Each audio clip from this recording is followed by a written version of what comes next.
about on Mahan, that today is considered anti-national activities. So it's a whole range of things. We find that unfortunately today, you cannot read land acquisition without reading criminal law, without reading the land titling bill, which we'll do in a bit, without reading the CISF Act, which we'll just talk about in a bit. You can't do it without all these other legislations because it's impacting one or the other, and without the use of criminal law by the state. So it's become, in one sense, maybe the largest, most obvious case of contention and of resistance, and therefore of imputed criminality, is in relation to that. And that's proving to be a very serious kind of thing, because it was interesting to read. There's a book that's been recently published, it's a recently published book, which is Hail to Nandan Nilekani, who has actually indicated he was among my most favorite people in relation to the work that he does. And in that you have an article, you have a piece by Montek Singh Ahluwalia, where the whole talk, you read Nandan Nilekani's book and then you read Montek Singh Ahluwalia, it's like land, resources, these are all things which, which have to enter the market, and we have to find a way by which it doesn't seem bad when we take them away. It's about images. It's not about the fact. You ought not to be getting to know. I mean, the whole UID project is about that, and someday we will kind of talk about what this information is. But that's what we are doing in relation to land use. So it's, you keep saying that this is for farmers. This is to benefit farmers. And then you say, how do we get housing for the poor unless we are able to take land from the farmers? And why should anyone stop us? Yes, 4 days back we got asked a question. If the Border Roads Organization wants to make a road along the border, and there are tribals in that area, are you suggesting that the tribals should be consulted and that they should say, okay, before you construct the road, when it is going to be a threat even to the life of the tribals? And when you reply and say that, well, if it is a threat to the life of the tribals are not stupid people. They know what's in their best interest. So let them decide. If they don't feel threatened where they are, why are you putting fear into them? And why are you making them feel? So this is another huge theme that we have of security. You have to have fear. If you don't have fear, you're not going to cave into the state. So then if you look at all the things that we are told to think, we have to be careful about everything. And a lot of the land, if you look at the exception, the urgency clause that has been brought in, it's to do with defense. And anything in the name of defense just has to be handed over. So we really need to revisit some of this stuff. There is another, there are other things that are linked up with this. And I think one of the things you may just want to look up, because it's quite interesting, is this land titling bill. And it's still in the form of a bill, and it's still with ... rather than completed sentences. But it's interesting because when you look at, I work on the UID, like Ashley said, and because I was working on the UID, I also read Mr. Nilekani's book. When you have to read, you have to read. And there's a chapter in that called ICT in India. It's fascinating. He's got this whole portion. This is a book published in 2008, 2009. So it is not like the project spawned the book. And maybe the book did not spawn the project, but the book encapsulates a lot of imagination of the corporate sector of that time. And not just of the corporate sector, but of various interested people and agencies. So you find in that, the first thing that he says is that you need to have a unique identity for every person, because then you will know who is who and where, and that's an important part of governance. Then the second thing is about land, and I'm kind of just running over the first because if I get stuck in it, I won't stop. So the second is on land, and he says that what we need, see, the corporates need land. You can't have industries, you can't have progress, you can't have growth, and you can't have development unless you can have free access to land. How are you going to get this free access to land? So this is one of the things that we need to do, is to do land titling. All land across the country should be identified as individual parcels. These parcels of land will each have a unique permanent identification number that's familiar to you when I say except for permanent. And this then should form the database on the basis of which corporates who want to come in and buy land should be able to easily buy land. Because right now the land records are in such bad shape that you don't know whether certain, when you're buying land, you don't know whether it is really free of encumbrances or not. You don't know whether it will stay with you or it will get taken to court. You don't know what kind of contention may come around. So the idea was that you must have this land titling bill. Those of us who innocently read the land titling bill in the beginning thought that land titling bill was about updating land records. That it might help people who don't have pattas, people who have held things in adverse possession over a period of time. The words adverse possession has even gone out. We're just talking about this Katputli colony in Delhi. They've been there for between 50 and 60 years in that colony now, and the state hasn't interfered with their possession at all. And we know that in adverse possession, if it's public land, if you've been there for 30 years, you've ceded that right to that land to the community which is there. That's not even in public law. It's just gone out of the window, and they're just seen as illegal people who the state can treat in whatever way it wants. So when you read the land titling bill, you find that this land titling bill does what Mr. Nilekani wanted it to do, and a little bit more. Now the land titling bill says that everyone who has any legal interest in land must go and declare it to a registrar of land. If you don't do it, you have to do it within 5 years. If you don't do it within 5 years, then you are presumed not to have any right to that land.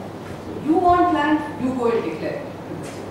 If you think you have an interest, declare it to the state.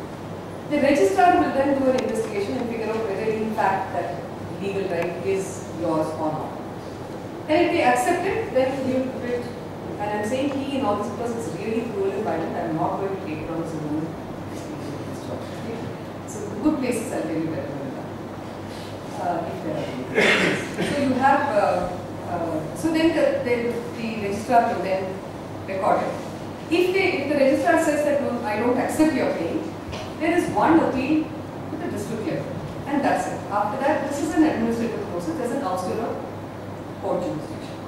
So you can go in a writ and whatever, in a writ and 226, 227, but you don't have a statutory right to go anywhere. So a court may or may not entertain it. Then every time there is any kind, whatever encumbrance there is on that land or any change in the status of that land, you have to go and report it to the land register. So if there is a court case, if there is partition, if there is mortgage, if you're just taking it from a money lender without even mortgaging, but there is this as the background, whatever, you have to go and declare all. Essentially, it means that you've got to give all your vulnerabilities. You have to make it transparent so that anyone, anywhere will know where the distress is. At least that's how I read the law. So they will be able to see where the distress is, and that will become the ground on which you negotiate. Then they say that the state will stand as will be an indemnifier. That they will indemnify anybody who buys land on the basis of that land record. So when corporates come in and they use this as the basis on which they buy the land, they say that any problem that comes after this, the state will deal with it. The corporate buys and goes ahead with its project, the state will deal with it. The record that is on the land titling register will be treated as final. And it will be public because everything is digitized these days, so it will be public. So you can keep watching it to see whether your land is in your name or not. So you can imagine who is going to benefit from this and who not. And it is at a time when titles are not that determinative of the relation, or not determinative at all of the relationship that people have with land. People use land in multiple ways.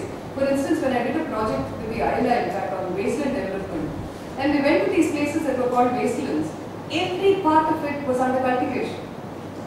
It's just that it is not as productive as even dry land is, and therefore it's not included in the taxable land. So you have wetland, dry land, wasteland. Wasteland is also used, and it is also recorded in the revenue register. It's not like it's outside the register. So what is being grown on those lands? Those are also recorded in the revenue register, but it is treated as wasteland. That's all. Now the state says that any kind of, and so in the recording of rights in this title, land titling register, you're not going to have all these relationships being recorded. Because you have to be able to show a legal right, which is acknowledged by the registrar. And we know that these rights keep changing. In the wastelands, for instance, we found that depending on which family has come back for that season, they use that land. When the river recedes, there are people who use some parts of it. So it changes from year to year. These are not, these are user rights. And therefore, titling and user rights are very different and they change in very different ways. So none of that, of course, is acknowledged by this, because the idea is that the state should be able to help corporates. And actually, if you read that, you find that there is a provision in that which gives the game away. It actually says it's for companies. And that's the route in which this land titling is gone. So the innocence, the use of language, we say often that, there was that National Environmental Tribunals Act. In 1995, they passed the National Environmental Tribunals Act. Parliament passed that law. They never notified it, and finally it has got merged with the National Green Tribunal Act. If you look at that National Environmental Tribunal Act, I can't tell you how many people thought that this was about an environment tribunal. In the 80s, Justice Ganguly and all, they said we need an environment tribunal of experts and whatever. This had nothing to do with the environment. This had to do with an industrial disaster, which in legal language, as you know, law has a way of changing everything into something else.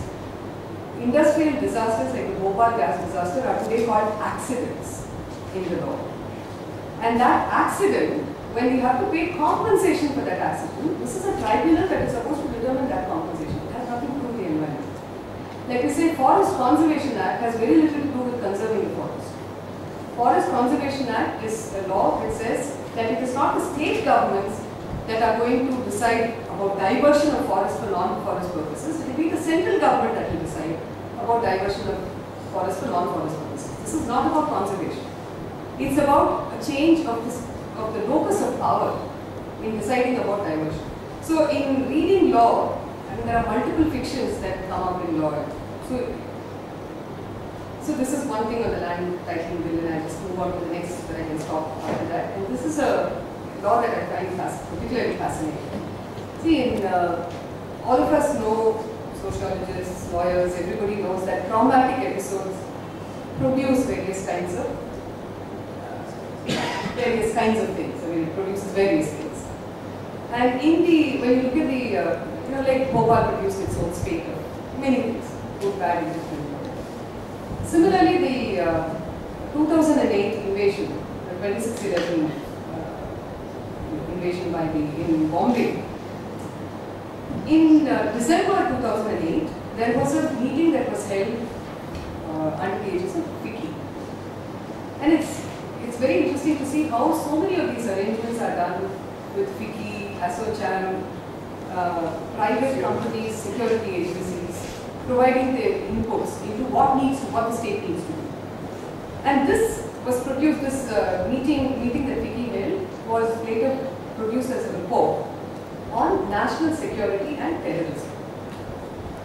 And when you look at this report, you find it says a number of things. Some of them are really, it's interesting. You can chuckle a bit, get angry a bit, and not take seriously a lot. It's interesting to read these reports.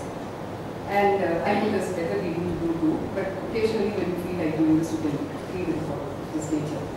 So you have in this FICCI report, you have a portion in that where they say, in 2005, the state started allowing for security agencies, private security agencies by law. Prior to that, law and order and security of the person was the job of the state. And by 2005, they knew that with all these housing societies coming in, with companies which were setting up their own premises, they said you can have your private security agencies. So in the 2008 report, the FICCI is asking the state, is talking to the state and saying that, listen, that's all very well, allowing us to have private security agencies. But look at the kind of threat that the security and terrorism poses. So what we need is to allow these security agencies to have automatic weapons. That's an extraordinary request. But I'll just pause here for a minute to tell you that there is another extraordinary kind of statement, not so extraordinary maybe, which got said by another agency. There was this Mahindra, there is perhaps this Mahindra Security Systems. And there was a person who was in charge of that Mahindra Security System.